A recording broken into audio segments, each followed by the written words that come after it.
By the autumn of 1916, 2 years into the First World War, the British Army was bogged down, locked into a war of attrition following the devastating Battle of the Somme in July. The 10th Battalion of the East Yorkshire Regiment, the Hull Pals, had been held in reserve and are filmed here just days after escaping the carnage. But that October, the British Army was planning one last offensive on the Western Front. This time, there'd be no reprieve. Exactly 85 years later, 24 volunteers led by a serving army officer have been recruited from Hull to relive the experiences of the real pals. Some, like Stephen Spivey, are following directly in the footsteps of their great-grandfathers. Others, like 34-year-old Chris Wilson and Jonathan Baxter, 22, are of a similar age and background to the original volunteers. After moving into an authentically built trench system in northern France, they are preparing for the offensive. Their experiences over the coming days will be dictated by official war diaries for the autumn of 1916.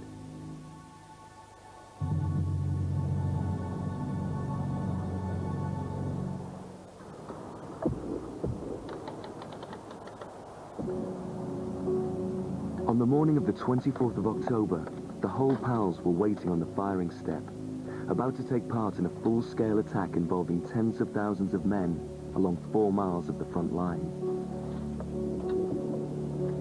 After avoiding the first day of the Somme, when 60,000 men were killed or wounded, the 10th Battalion became known as the Lucky 10th. But now, 0 hour is fast approaching.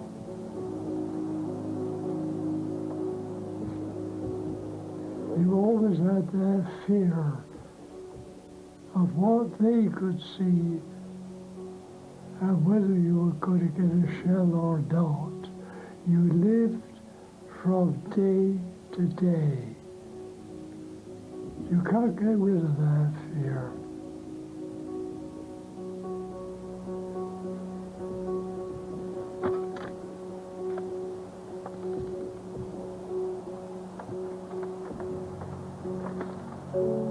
You go into a sort of coma, just thinking. You know what you're thinking. Will it be the last time?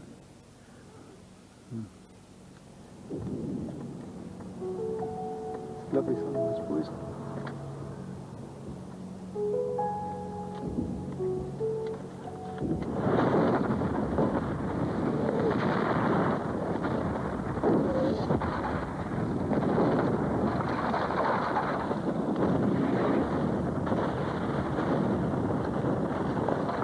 Before an assault on the German lines, the Allies would unleash an artillery bombardment to which the enemy guns would reply. The purpose of the Allied barrage was partly to soften up the target and partly to destroy the treacherous barbed wire strewn across no man's land. If there were a barrage come, you wouldn't believe the barrages both we put up, and especially before an attack. Every 2 or 3 feet, boom, bang, bang, bang. So, and you'd think when they went over, there wouldn't be a man left. But for some reason or other, there always was.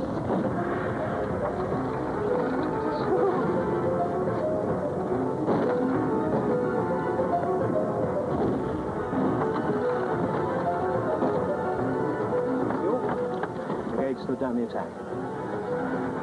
Stand over there. The attack's been cancelled. Let's carry on. Stand down. Attack cancelled.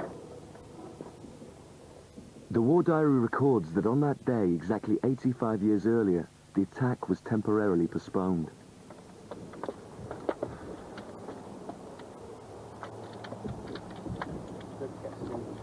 Delayed for another day. Another day. Lieutenant Ewell, a serving army officer, is the platoon commander. Ladders off.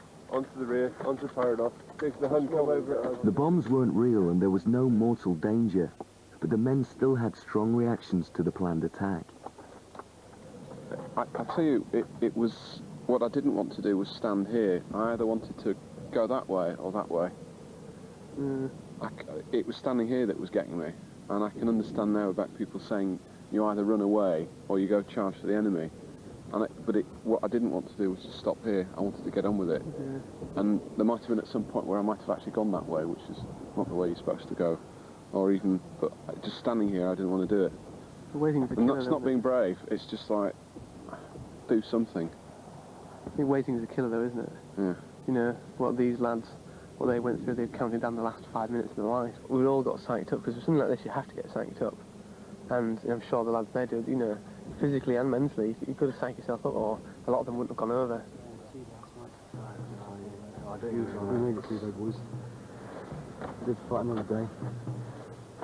With the attack called off, the men returned to the routine of daily life in the trench. The average First World War soldier saw only 5 to 10 days of combat in any one year. Gloves up. The vast majority of his time was spent eking out a miserable existence in the trenches. That was the only thing that kept me going this day was the porridge. It does wonders for bunging you up. Have you got bacon or is it just fat?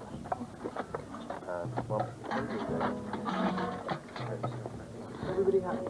Yes, thank you very much. Top of the well this morning. Looking like a good shave and a wash to feel better. Yeah. Bit of porridge.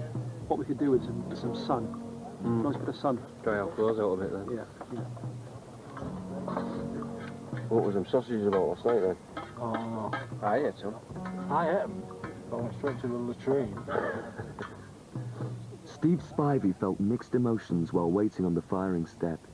We was all quite excited actually. I mean, I think we're quite fed up with this, living in this shithole really. I think originally they must. I reckon they'd have been quite excited like we were, because it is actually a ticket out of here, one way or the other. Steve Spivey's great-grandfather, Ted Jackson, served in the East Yorkshire Regiment. He often experienced such extremes of misery and hardship that he longed for a blighty, a wound that would invalid him home. His letters are read here by his great-grandson. Friday the 23rd, 1917, 7:30 p.m. Dear wife, I write these few lines hoping you and the children are in the best of health as I am at present, but I'm fed up with this life. We are on the trot again and go into the trenches on Monday again, and hoping for a blighty this time. This is another Friday night come round again and had no tea. If you knew what was on my mind, it would send you mad. Ted.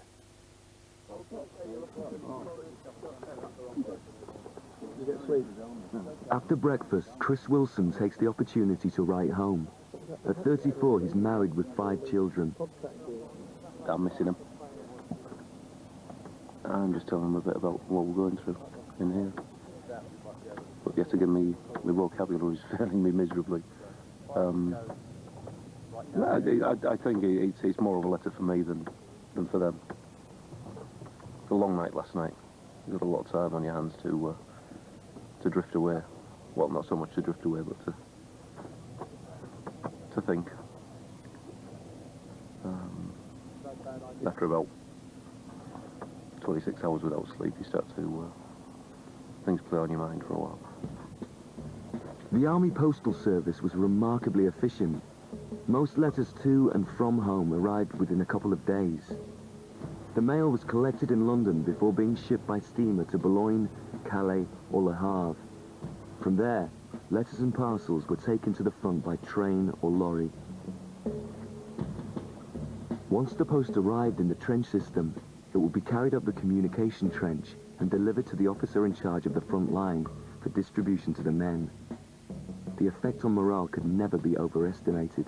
You lucky lads, it's post time! Yes! Ah, that's handy. First one's for me. Even better. Yeah, the biggest one as well. Force it! Yeah. There you go. Thank you.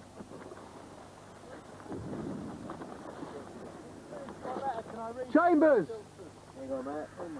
A bit late there. Corporal Hill! Corporal Hills is somewhat indisposed at the minute. Is he? Right. Well, tell him the envelope will come in handy then. There you go, Palmer. Oh, excellent. Thank you very much. If there's anything edible, don't forget to share it with the sergeant. Oh, got your slippers. Yeah. Bigger than yours. Mine is a thermal balaclava. And a love letter from the wife. You got a knife? Sheriff could let me pass, but she's in trouble. More cards. Pictures from Faith, I think. Look at that. Thompson. Oh, That's going on later. see if it fits. Oh, you're not going to believe it. Hamster. Right. Thank you. Thank you.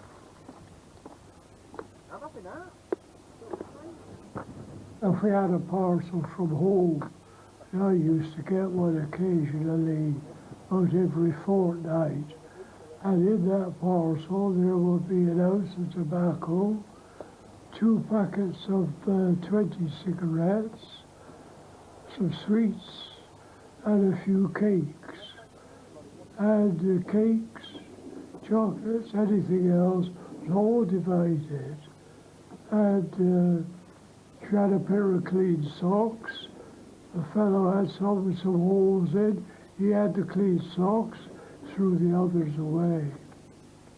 I got quite a lot this morning. Raisins and chocolate and that from my mum and dad.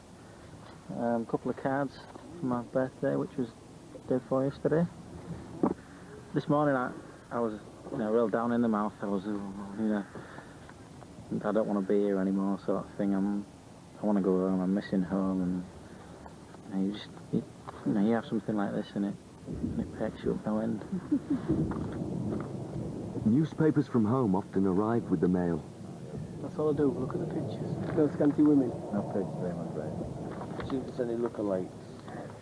One of the benefits of recruiting men from the same towns into PAL's battalions was the instant camaraderie that sprang up between them.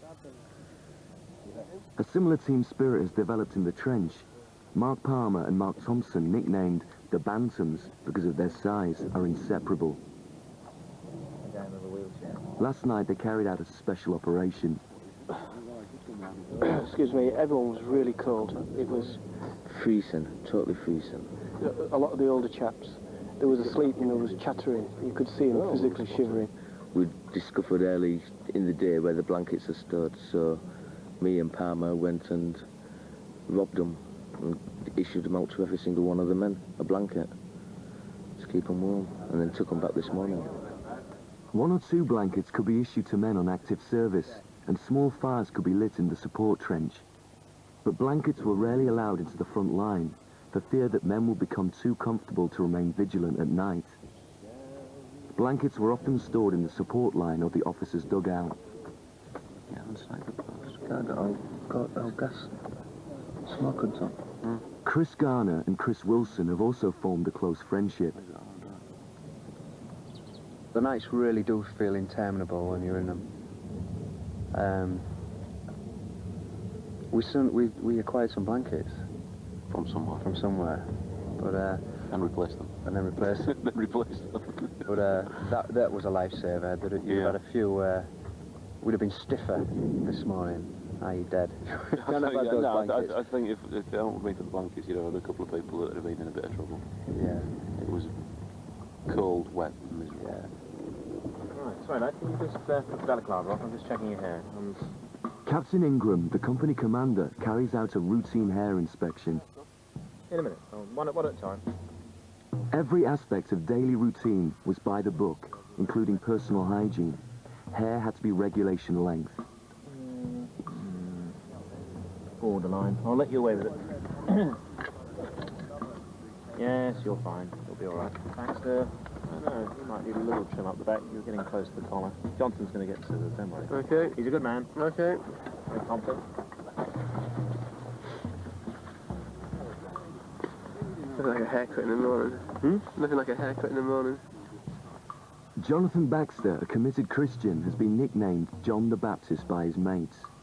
Scruffy soldier.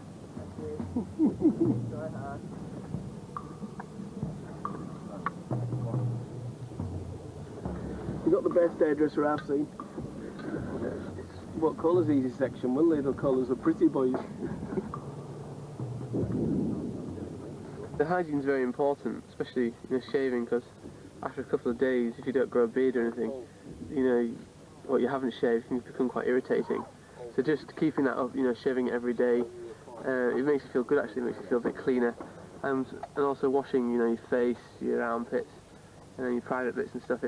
Even just giving them a quick wash, it does make a big difference. Actually, a lot of the lads, we all, wash side by side, and we all comment and stuff and have a laugh. But yeah, even washing your backside, it does make a difference. It really does. Can you trim the hairs on his ass for me as well? For washing, we had an old German tin hat.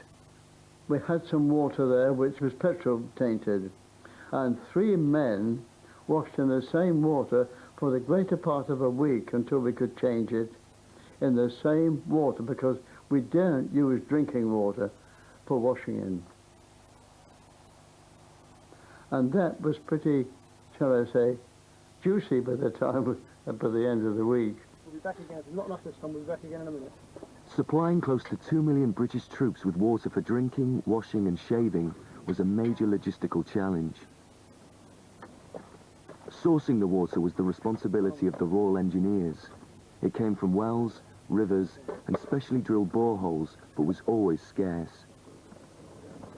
It is very difficult because you have to wash in your canteen. The canteen's used for your food, and sometimes you haven't had time to wash your canteen out from the dinner before. You have to shave and wash in the morning. Of course, you've got bits everywhere. You've got to clean that out. Add the hot water. That goes cold quickly. You don't get much of it. I'm surprised a lot of people ain't got diarrhea and stuff because of the germs going around. But personally, I've been fine, and I think a majority of other people have. I know you're suffering a little bit, aren't you? Gave me problems to myself. It's a bit runny. Yeah, I'm fine. To clean your bottom, your last love letters from your dearest friend. That's where all the good love letters went. I used to see them reading them for the last time before they came to a sticky end. One of the men has been caught absent without leave from his post. As Platoon Sergeant, Taff Gillingham, an experienced military advisor, is responsible for enforcing discipline. Wilson S. Just the man. Hey, it's that time. There you go, latrine duty for you. Rifle slung over your shoulder. In our particular situation here, it's a very useful tool. If we've got people who aren't pulling their weight or who are messing us around, then they get to empty the latrines, and normally then we don't have any problem with them after that. Can I just point out that? No.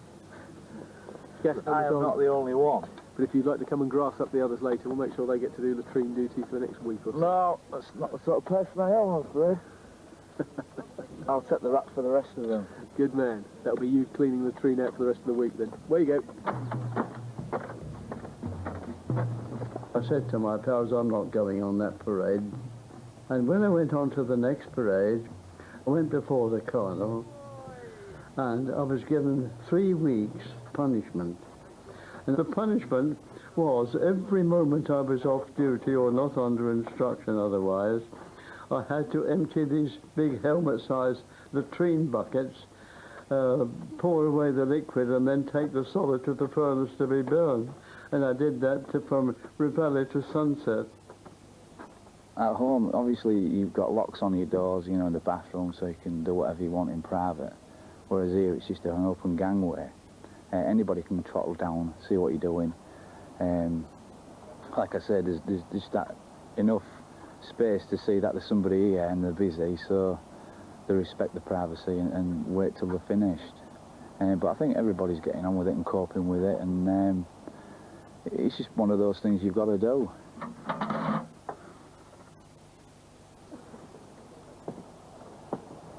Come on, lovies, get your hands in there. Steve Spivey has offered to give Wilson a helping hand. Thompson. They'll be shooting me final that. Did you wash your water? It's the tea, they're just going to put milk in it.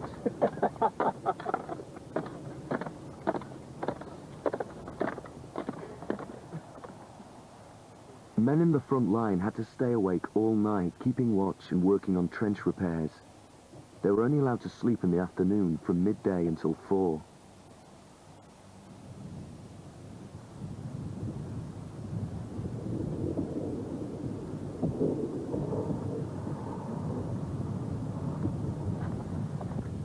Turn 2, plane 6, crouching 5 steps.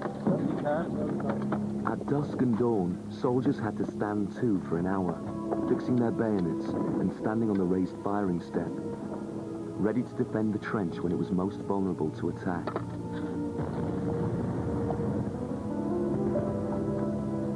Tonight, orders have been issued for a night patrol into no man's land led by Lieutenant Ewell. No man's land was the stretch of ground, sometimes only 30 yards wide, which lay between the heavily fortified Allied and German trenches. It was a desolate place, strewn with barbed wire and unexploded bombs. The Germans had dug in first, occupying the high ground of the Somme, and the trenches were built to last. Their objective was to hold the line. Britain and her French and Belgian allies could not afford to lose any more ground. They had to take the battle to the enemy. Aside from full-scale attacks, night patrols to capture or kill the enemy were the principal way of doing this. Tonight they'll be gathering intelligence. Before leaving, soldiers would have to remove all identifying insignia.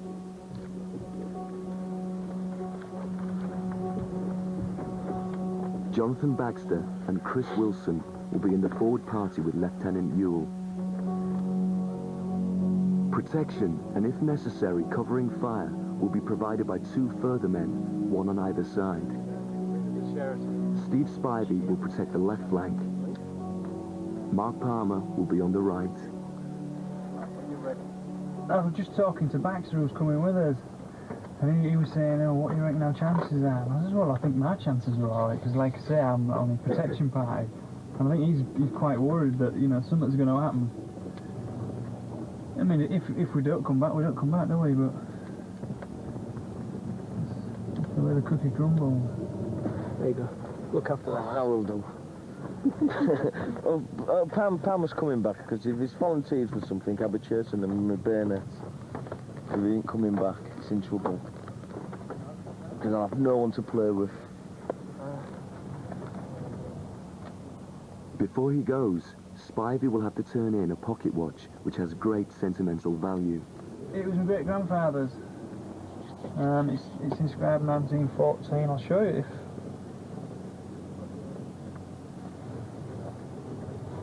it's inscribed in Greek for some reason. Don't know what it says though. It's inscribed there, 1st of January 1914. But I know my grandfather purchased this while he was in Egypt at the beginning of the First World War. So I thought, when I come to France, I'm going to bring this. You know, I mean, it's quite a strong, sentimental piece for the family. So I don't want this captured, so to speak. Nobody's carrying any personal identification on them.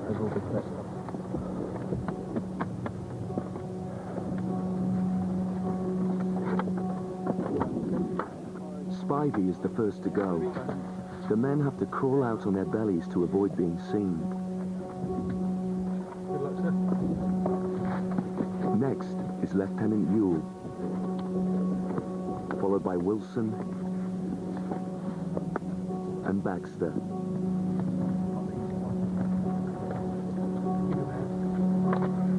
Palmer brings up the rear.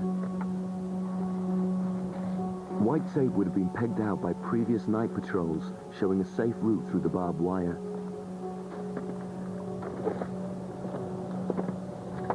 Listen in, all of you. Nobody is to open fire at all unless you hear 3 clear blasts from a whistle. Don't just spray no man's land with bullets.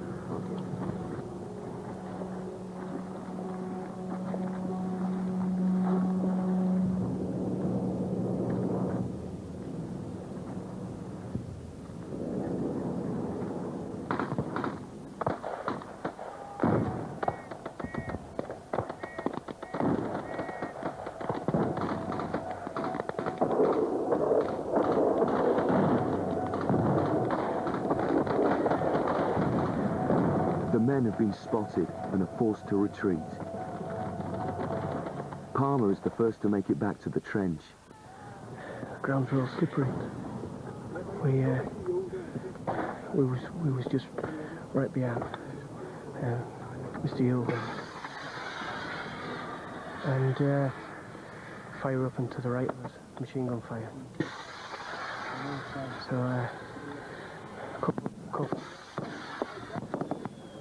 Corporal Jack ordered us back straight away. And we wanted Whittle to have cover fire for us. So we retreated back as fast as we could.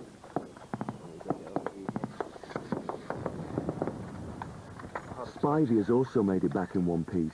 Spivey get it? Yeah, I mean...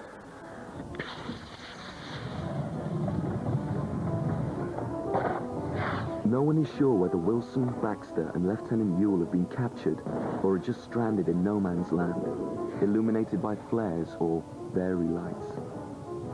If you got caught in no man's land, you want to stay dead still.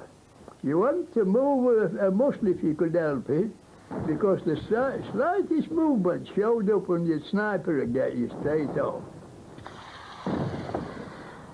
Now the jailers would send these Very lights up about every 5 minutes, say. Brought things like daylight. I never saw anything as beautiful and as powerful. They're showing them all along the line, all night long, every 5 minutes. They were going up and coming down. Everything had to be done in that small period before another went up, if you understand what I mean.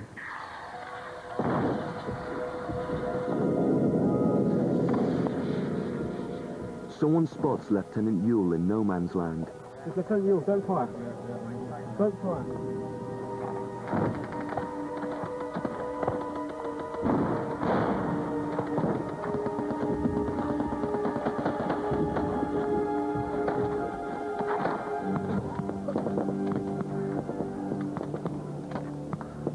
You got both yours? All my men have put hands full, so... What's the situation? Right, we're missing Wilson. And Baxter. Wilson and Baxter. Both missing? Yeah. On an October night, 85 years earlier, 2 OR, or other ranks from the 10th Battalion, were killed while on patrol with their lieutenant. Private Thomas Millard was a 26-year-old teacher who joined up on the 3rd of September 1914. While he was away, his wife gave birth to their baby daughter. He never saw her. 24-year-old Private Lawrence Jeffrey was the other ill-fated OR. There's no photograph, and this newspaper cutting is all that remains. Neither of the men's bodies were ever found. To reflect these events, Jonathan Baxter and Chris Wilson will not return to the trench. They will be sorely missed by the men in their sections, particularly their close friends. Baxter was a great kid. John the Baptist, he was sound as a pound. To Will. Big fella. Losing close friends could have a profound effect on men's attitude to the enemy. 2 or 3 Germans got about the trench, and they got up to fight, and one of them came towards us. I drew my revolver and I shot him in the right shoulder. He dropped his rifle. He came stumbling on, no doubt to kick us to pieces if he could.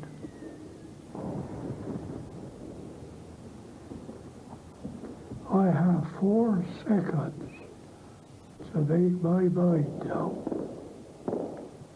I gave him his knife. I shot it above the ankle, above the knee. I brought him down. I didn't kill him. 6 weeks later, a countryman of his pulled the dagger out of the gun. They killed my 3 mates.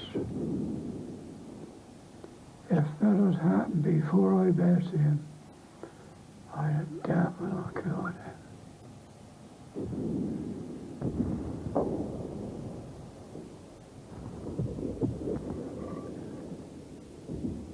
Half an hour before dawn, Sergeant Gillingham issues a morale-boosting rum ration to the men. Special issue Army rum was 70% proof. It was terrible strong. It warmed you through from your feet to the top of your head. It was that strong, you know, really strong. Each man received 1 tablespoon at dawn, overseen by a junior officer, or NCO. On the neck of the rum jar was the inscription SRD, which stood for Supply Reserve Depot, but the men used to joke that it meant seldom reaches destination.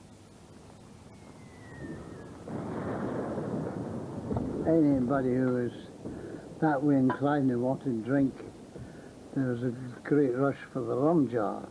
I wasn't one of them, but some of the NCOs especially had their water bottles full of rum, mysteriously.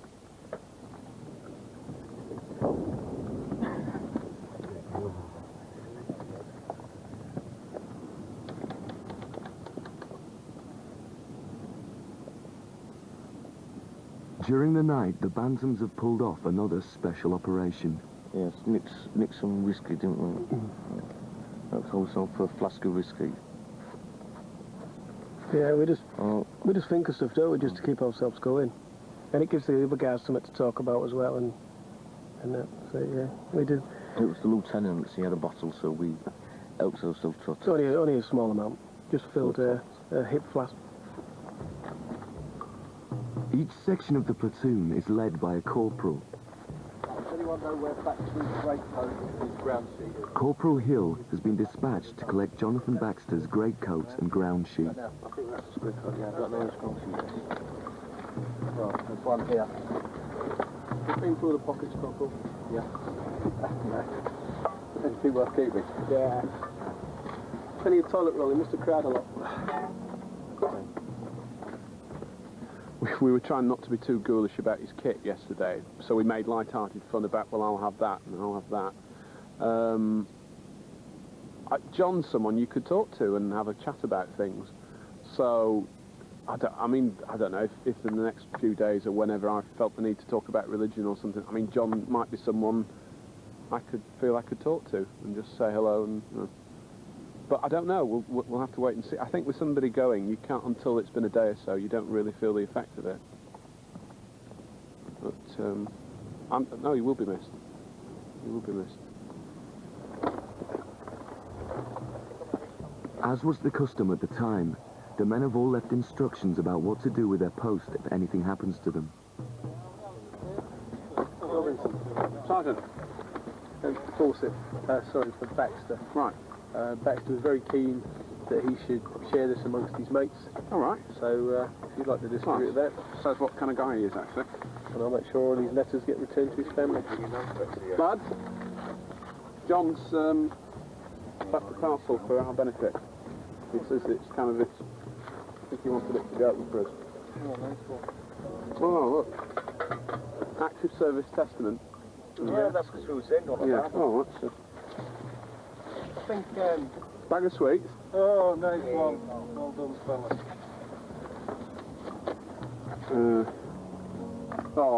Well, that's from his last, so that's not for us. No, that's not for us. I'll have a read of that later. I got a church parcel. I got a pair of socks once for some loving little girl had knitted socks. Beautiful wool, but they were more like sandbags. I never wore them. Princess Mary had made an appeal to the women of Britain to sew and knit items for the men at the front. From then on, women's groups and church organisations had shown themselves more than equal to the task. Chris Wilson's parcel is delivered to his best mate in the trench. I thought that you'd be the most appropriate bloke to go. No, he did tell me that he was expecting a few things and to share out the cigarettes and the chocolates, so... Good. Getting quite good at this. Good man. Thanks, Garnet. Cheers, Sarge. Ah, no cigarettes. Party tonight, chocolate and cake. Good man, Chris. I won't read the letter. Lads, cake and chocolate. He was just a very kind, courteous, big-hearted guy. Never whinged, never moaned, never said a bad word about anybody. Not to say anyone else does, but everybody has their dark moments. But for me, he was just a very soothing influence on me. So, yeah, he'll be missed. He'll be missed.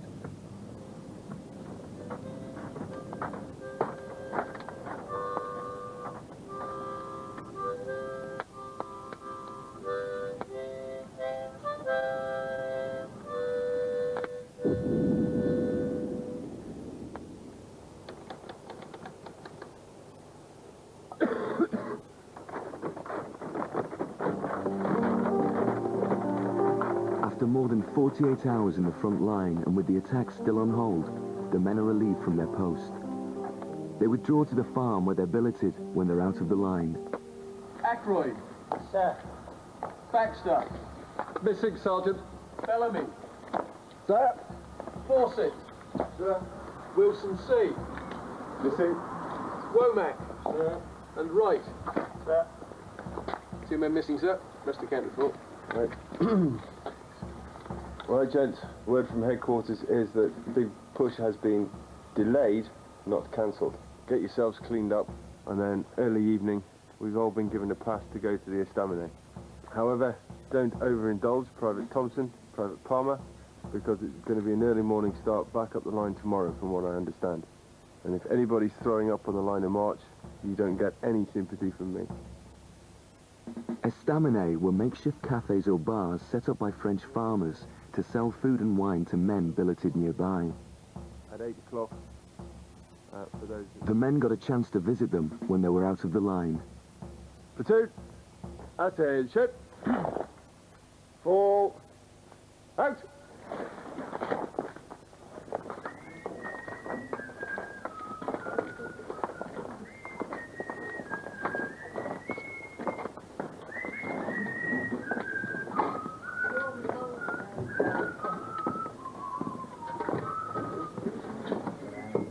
The men have now had to deal with the uncertainty of the attack being scheduled and then cancelled. They've also gone 2 days with only snatched sleep in the afternoons. When I was just 16 years of age, in the British Army I did engage. I left my home with a good intent to join the 32nd Regiment. To forward barracks I did go to serve me time at that depot. From trouble's end I was never free.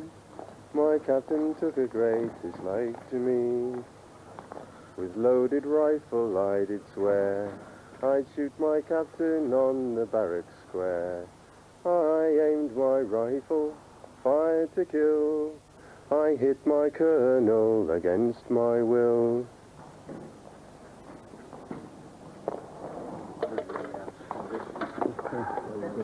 Cheers, thanks, John. Everybody's got porridge, have they got it? About all the officers. Private Womack is batman to the officers and has to serve them their meals. Sure what that is? Whatever it is, fully protein in it. The problem with food is that if your entire life consists of a total routine, you're stuck in the middle of effectively in a hole in the ground, in the middle of an alien country. There is no outside world. There's nowhere else you can escape to. And your entire world just evolves around this particular patch of mud. And throughout that day there are a number of highlights, and food and mail are two of the most important things. And if the food either doesn't arrive, or if when it arrives it's bordering on the inedible, then that's where morale takes a really big knock.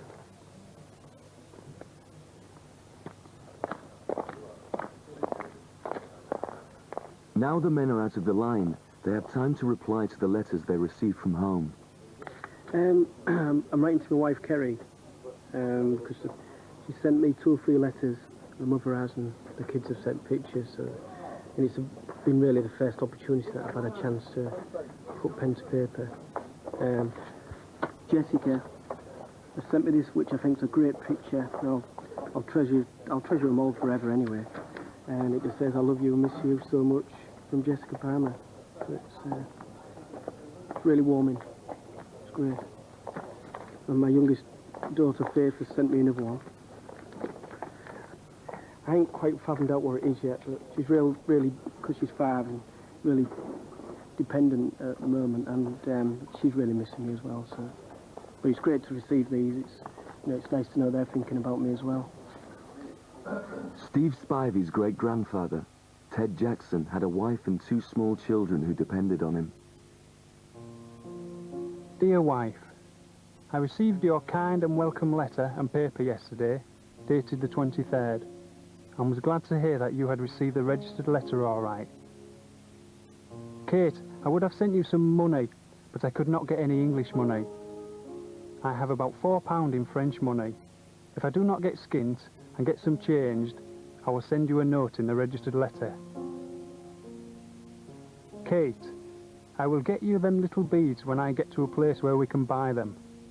I am sending little Charlie 2 or 3 SIG cards. Love and respect to you and the Bairns, Ted. Roll on Hull. Behind the lines, there were field post offices where men could buy postal orders and send money home.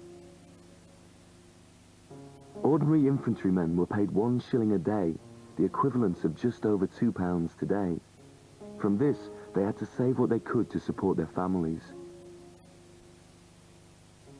I've seen some of these letters and like asking, to mentioning beads and simple stuff, not mentioning the horrors and the sights of sea, blanking that from protecting the families from that. It must have been really strange, really must have been. It must have been really difficult to put pen to paper and just carry on as life as normal.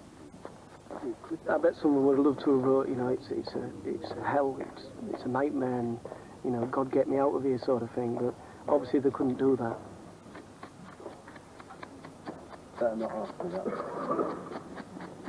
I'm about to go and stare at a barn door for half an hour, whilst everybody sings the praises of the Lord, I believe. Each their own. Platoon will fall out and fall in again, in forming the hollow square for church parade. Fall out!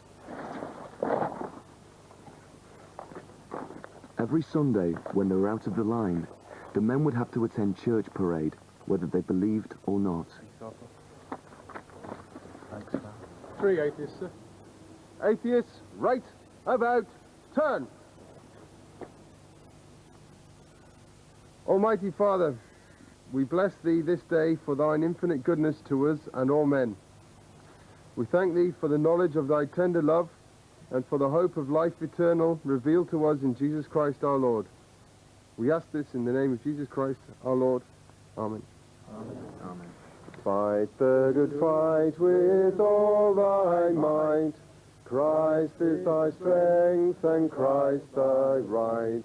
Lay hold on life and it shall be thy joy and Each battalion had its own chaplain.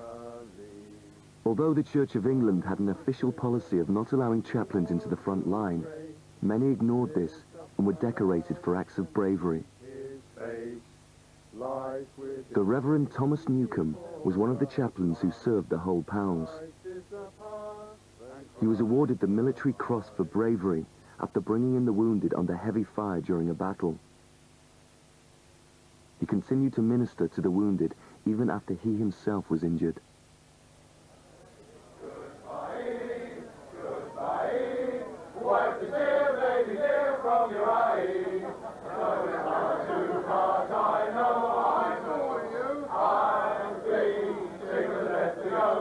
crying, don't sighing.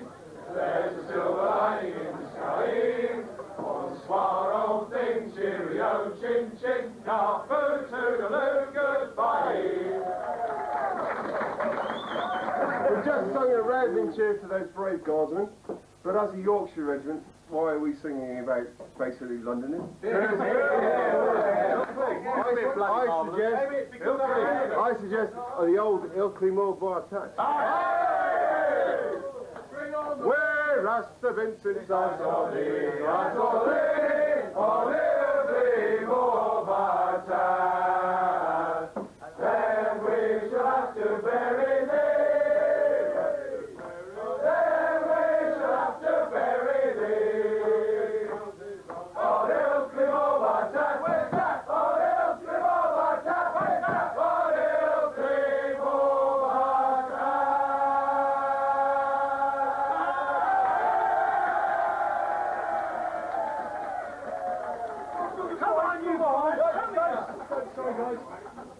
Right, time to wind up now, chaps. We've got a lot of work to do in the morning. Shut it, sit.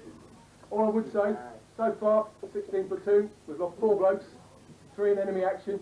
I'd like you all to stand up, drink a toast to the boys we're missing. To well. To Gabby, to Baptist, to John the Baptist. John the Baptist. Comrades, God bless them. Three cheers for the real Hull pals. Hip hip! Hooray! Hip hip! Hooray! Hip hip! Hooray!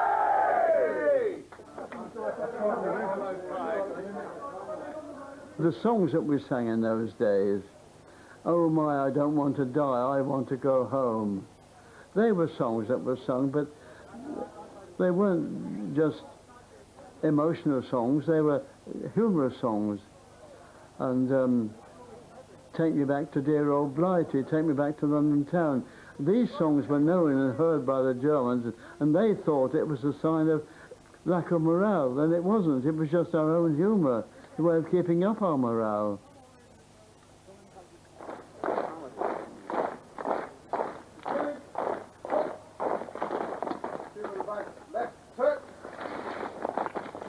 Right, the volley is at 0500 MS, gentlemen. He kicks all that, gets straight down to bed, and I'll see you in the morning.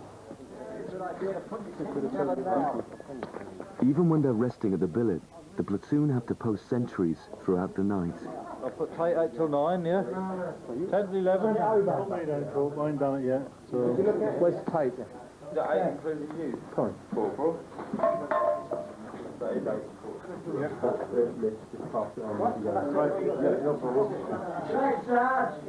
Hey, Sarge. Hold your old. Hold your sides.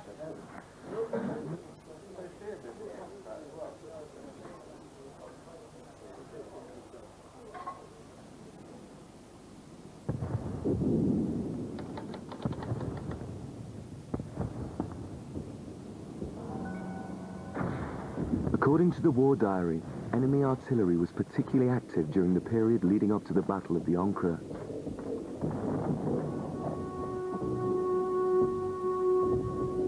While the men were at the billet, their section of the trench came under bombardment and sustained serious damage.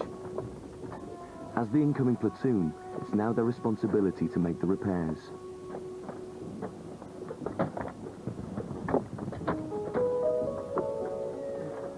Just like the soldiers at the time, the men have customized their own areas, making them as comfortable as possible, and even naming them after streets back home. Some of the men's makeshift shelters or dugouts have been hit. It's terrible, isn't it? There's damage all over the trench. It took us 8 hours to build our dugout the other night, and completed it looking real nice, and then this morning we come back and it's completely destroyed. It'll only take us an hour to put it right. We'll be alright. Yeah, they're not going to get us like that. See what we've got sandbags-wise. Yeah? Not going to fill them, just empties and that. They'll have to spend most of the morning clearing up the mess and rebuilding the trench.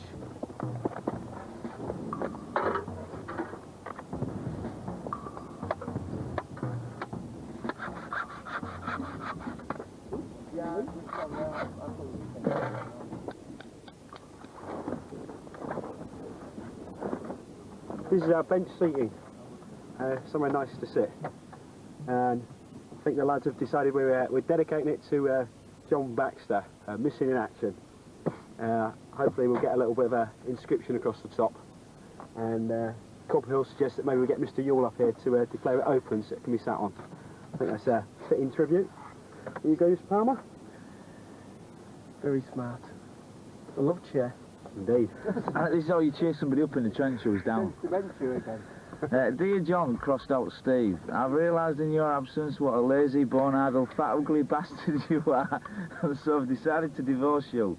The baby is your best mate's, so you won't have to pay maintenance, and I've been having an affair with your brother for 3 years now, and we have decided to elope. I liken your love-making ability to a sloth on Valium. The only thing that could make you more gross is a moustache. I was going to send you some chocolate, but I'd have already sealed the letter. Good riddance, lad, Arselene. I'll keep that. Friday the 14th of September. Dear wife, I received your kind and welcome letter dated the 7th of September, and see by your letter that you got the registered letter with the beads and you are satisfied with them. They were the best I come across. I am sending you a 10-shilling note and a gold half-sovereign with this letter. Take the note for yourself and put the half-sovereign away for me if I get home on leave any time. Kate, tell the Baines to be good children and see they go to school all right. I will now close this letter with fondest love to you and the children. Ted. Ted Jackson did go home on leave one last time, but he was killed in action on the 4th of November 1918, just 1 week before the end of the war.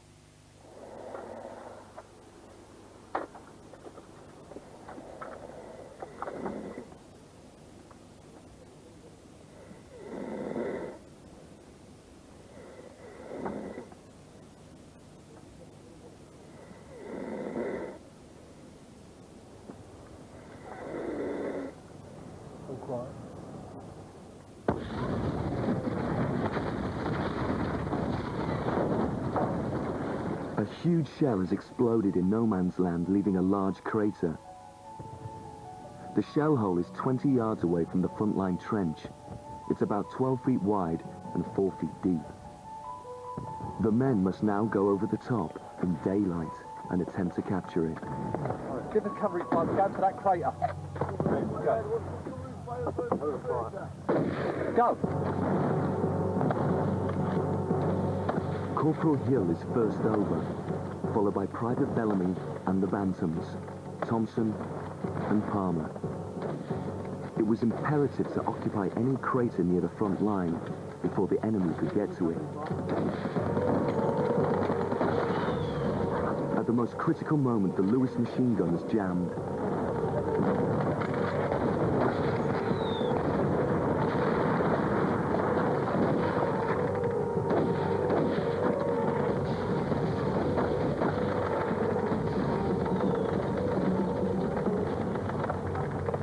Once captured, the crater can be fortified and used as an extension of the front line. Forsyth, crowbar's laying next to my dugout. Quick as you can, come on.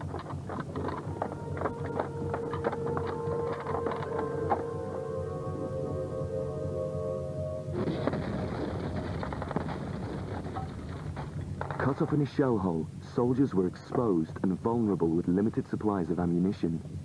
They'd have to hold their position until their comrades could dig out to relieve them and fortify the crater. There was no time to be lost.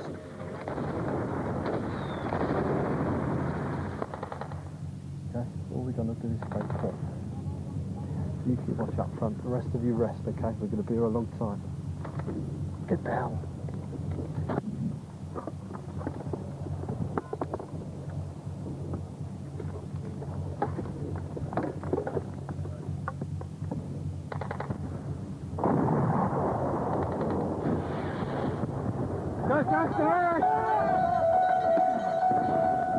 When the Allies tried to make sudden advances, the Germans would often attempt to halt them with gas shells.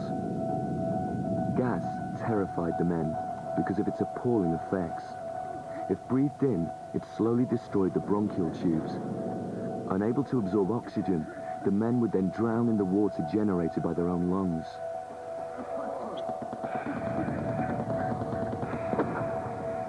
More than 180,000 British soldiers were poisoned by gas during the war.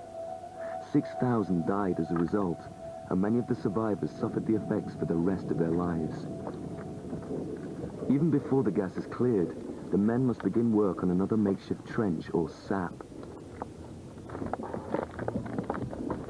The plan at the moment is to dig a second sap, because from here on in we will use that crater actually as a sort of an advanced post.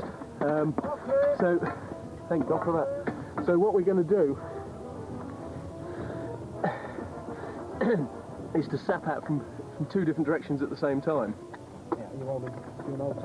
And never in a straight line, so the Germans can't just machine gun down the length of the saps, but they will actually sort of dogleg a couple of times, and they will come at the crater from two different angles. The seizure of the craters was so tactically important that an army manual laid out a detailed procedure for their capture.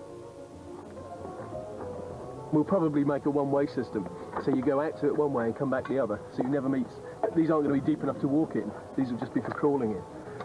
Not the ideal activity to be doing during the day, something we'd rather be doing at night, but I mean there just isn't the time.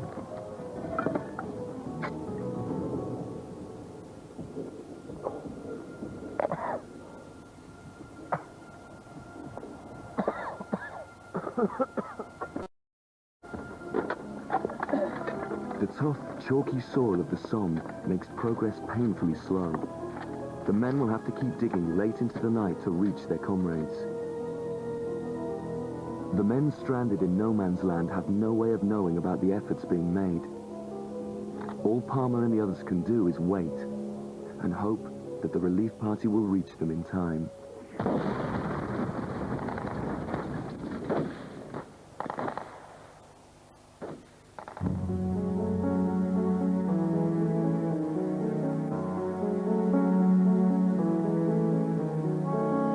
Good Friday on BBC Two.